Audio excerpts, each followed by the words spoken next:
بسم اللہ الرحمن الرحیم۔ السلام علیکم میرے دوستو، آج کی اس ویڈیو میں ہم آپ کو ایک طوائف کا ایسا سچا واقعہ بتائیں گے جو حج کرنے کے لیے مکہ مدینہ پہنچ گئی، لیکن وہاں پر جانے کے بعد اس طوائف کے ساتھ جو کچھ ہوا اس کے بارے میں جان کر آپ کے بھی رونگٹے کھڑے ہو جائیں گے اور آپ بھی سوچنے پر مجبور ہو جائیں گے۔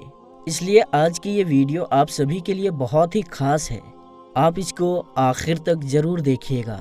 تو چلیے بنا کسی دیری کے ہم اپنی ویڈیو میں آگے بڑھتے ہیں۔ میرے دوستو، یہ واقعہ ماہرہ نام کی ایک طوائف کا ہے جو پاکستان کے سندھ علاقے کی رہنے والی ہے۔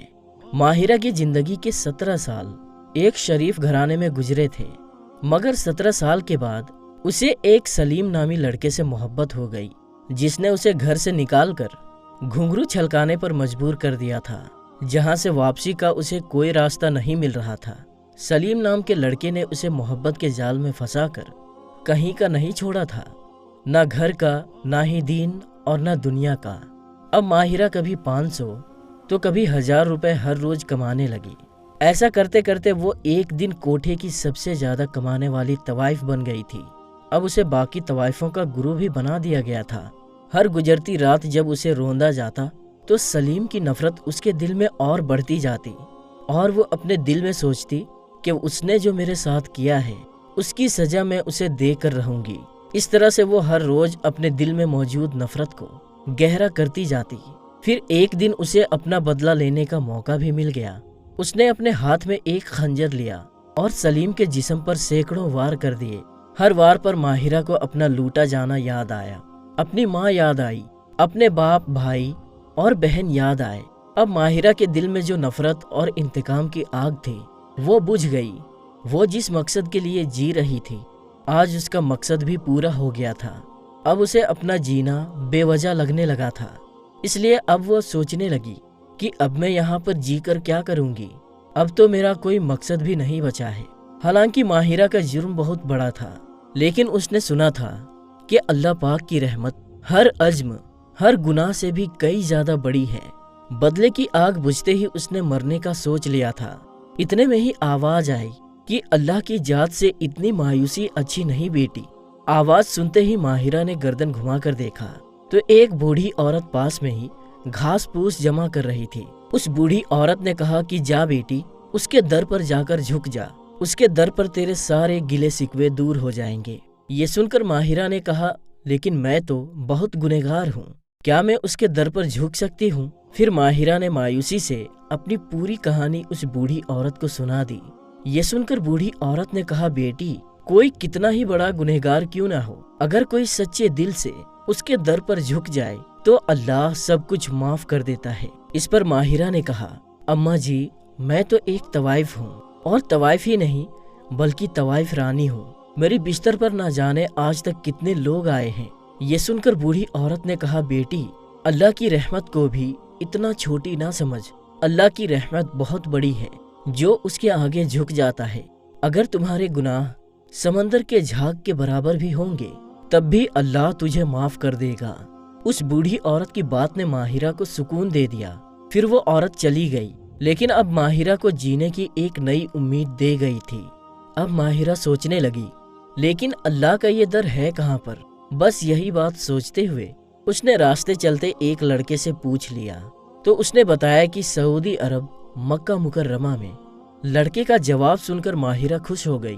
پھر اس نے سعودی عرب جانے کے لیے ساری جانکاریاں اکٹھا کی، سارے کاغذات بنوائے اور آخرکار اس کا سعودی عرب جانے کا دل بھی آ گیا۔ اس طرح سے پھر ماہرہ سعودی عرب میں پہنچ گئی۔ اب اس کے سامنے خانہ کعبہ تھا۔ نظر پڑتے ہی ماہرہ نے شرمندگی سے اپنی نظریں جھکا لی اور کہنے لگی کہ کیسے کروں تیرا سامنا؟ یا اللہ، میرے دل کو توفیق دے دے کہ میں بھی اپنے سارے گناہ چھوڑ دوں۔ آنسو لگاتار ماہرہ کی آنکھوں سے بہہ رہے تھے اور وہ لگاتار اپنے رب کی بارگاہ میں دعائیں کرتے جا رہی تھی۔ اتنے میں ہی وہ کسی کی نظر میں آ گئی۔ وہ سندھ کا ایک بہت بڑا سیٹھ تھا جو پہلے کئی بار ماہرہ کا گراہک بن چکا تھا۔ ماہرہ کو دیکھتے ہی وہ سوچنے لگا کہ کیا زمانہ آ گیا ہے، اب تو طوائف عورتیں بھی عمرہ کرنے آنے لگی ہیں، لیکن میں ایسا ہرگز نہیں ہونے دوں گا۔ یہ سب باتیں سوچتے ہوئے سیٹھ بھول گیا تھا کہ وہ بھی تو ماہرہ کا گراہک بن چکا ہے۔ لیکن اب وہ اپنے دل ہی دل میں ماہرہ کو وہاں سے نکالنے کا منصوبہ بنانے لگا، لیکن شاید وہ نہیں جانتا تھا کہ اللہ تو دلوں کے حال کو بہتر جانتا ہے۔ ماہرہ اپنے کیے پر دل سے شرمندہ تھی، اسے تو کسی کے دھوکے نے ایسا بنا دیا تھا۔ خیر اگلے دن سیٹھ کو کچھ کام آ گیا، اس لیے وہ وہاں سے کچھ دنوں کے لیے جدہ چلا گیا، اور ادھر ماہرہ اب ہر روز خانہ کعبہ جاتی اور وہاں پر جا کر گھنٹوں بیٹھی رہتی، کبھی حرم شریف کو دیکھتی تو کبھی رو پڑتی تو کبھی واپس چلی جاتی۔ اسی طرح سے ماہرہ کے دن گزرتے چلے گئے۔ ماہرہ کو اب یہاں پر آئے ہوئے 13 سے 14 دن ہو گئے تھے، لیکن ابھی تک اس نے عمرہ نہیں کیا تھا اور نہ ہی اس نے وہاں پر کوئی نماز پڑھی تھی۔ بس صرف حرم میں جانا، وہاں پر بیٹھے رہنا، کبھی رونے لگ جانا اور واپس چلی جانا، اس کا یہی معمول بنا ہوا تھا۔ اللہ اس کے دل میں آہستہ آہستہ ہدایت ڈال رہا تھا۔ پھر ایک دن اچانک ماہرہ کی زبان پر معافی کے الفاظ آ گئے۔ وہ کہنے لگی یا اللہ یا اللہ۔ اس نے اس وقت وہاں پر بیٹھے ہوئے سینکڑوں بار اپنے اللہ کو پکارا تھا۔ ہر بار اسے یہی لگا تھا اللہ نے اس کی پکار کا جواب دیا ہے۔ اس کے دل میں سکون بھرنے لگا تھا، اس کی ہمت بڑھی اور لگا کہ اللہ کو ماننے کا یہی وقت ہے۔ اس لیے اگلے دن اس نے خانہ کعبہ کی چادر کو تھام لیا اور کہنے لگی یا اللہ مجھے معاف کر دے، یا تو مجھے اپنی رحمت کی پناہ میں لے لے۔ ماہرہ روتی ہوئی اللہ سے فریاد کر رہی تھی اور اس کے آنسو رب کی بارگاہ میں قبول ہو رہے تھے۔ وہ کہہ رہی تھی یا اللہ تیرے سوائے اب میرا کوئی بھی آسرا نہیں ہے۔ اے میرے مالک، اگر تو نے بھی مجھے دھتکار دیا تو پھر میں کہاں جاؤں گی؟ ایک ایک آنسو اس کے دل میں موجود برسوں کا دکھ دور کر رہا تھا۔ جب دل کو کچھ سکون ہوا تو پھر واپس چلی گئی، اسی ارادے کے ساتھ کہ وہ اگلے دن عمرہ ضرور ادا کرے گی۔ پھر اگلے دن جب وہ واپس آئی تو وہاں پر اس سیٹھ سے اس کا سامنا پھر سے ہو گیا۔ ماہرہ کو دیکھتے ہی وہ سیٹھ کہنے لگا کیا زمانہ آ گیا ہے کہ اب تو فاحشہ عورتیں بھی عمرہ کے لیے آنے لگی ہیں۔ اس سیٹھ نے دیکھتے ہی اپنی زبان کا خنجر چلانا شروع کر دیا۔ وہ سیٹھ کہنے لگا یہ بات نامنظور ہے ہمارے لیے، میں تمہیں یہاں سے باہر نکلوا دوں گا۔ بہتر یہی ہے کہ اپنی عزت بچا اور یہاں سے چپ چاپ باہر نکل جا، ورنہ یہاں کے لوگ تمہیں سنگسار کر دیں گے۔ سیٹھ نے اپنی زبان کا زہر اگلا تو ماہرہ دنگ رہ گئی۔ وہ سوچنے لگی کہ تم جیسے لوگ کبھی بھی کسی کو سدھرنے کا موقع نہیں دے سکتے۔ مجھے طوائف بھی تم جیسے مردوں نہیں بنایا تھا۔ خدا کے لیے مجھے عمرہ کرنے دو، تاکہ کل قیامت کے دن مجھ سے خدا پوچھے گا کہ مجھے راضی کرنے کے لیے تم نے کیا کیا تھا، تو اس وقت میرے پاس اس کا تھوڑا تو جواب ہو۔ میں تمہارے آگے ہاتھ نہیں جوڑتی، مجھے عمرہ کرنے دو۔ لیکن سیٹھ نہیں مانا اور کہنے لگا میں یہاں پر لوگوں کو اکٹھا کر کے تمہاری حقیقت بتا دوں گا، پھر وہ لوگ تمہیں سنگسار کر کے ہی دم لیں گے۔ پھر ماہرہ نے ایک پل سوچا کہ یہ تو میرے گھاٹے کا سودا نہیں ہے، اگر میں اللہ کو راضی کرنے میں مر جاؤں تو اس سے بڑی خوش قسمتی میرے لیے اور کیا ہوگی۔ ٹھیک ہے تمہیں لوگوں کو بتانا ہے تو بتا دو، پھر وہ مجھے مارتے ہیں تو مار دیں، لیکن میں عمرہ کیے بغیر یہاں سے واپس نہیں جاؤں گی۔ کل قیامت کے دن میرے دامن میں کوئی تو میرے پاس نیکی ہوگی۔ ماہرہ کی بات سن کر وہ سیٹھ آگ ببولا ہو گیا۔ اس نے چیخ چیخ کر وہاں پر لوگوں کو اکٹھا کر لیا اور کہنے لگا اے لوگو، یہ ایک ویسیہ ہے، یہ ایک طوائف ہے۔ کیا مکہ مدینہ کا احترام اب یہی رہ گیا ہے کہ یہاں پر ویسیہ عورتیں بھی آزادی سے گھوم رہی ہیں؟ کیا یہ ٹھیک ہے کہ یہاں پر طوائف عورتیں گھومتی رہیں؟ اے لوگو، یہ ٹھیک نہیں ہے، یہ حرم کو بھی گندا کر دے گی۔ یہ سن کر لوگوں کو غصہ آ گیا اور انہوں نے اسی وقت ماہرہ کو دھکے دے کر وہاں سے باہر نکال دیا۔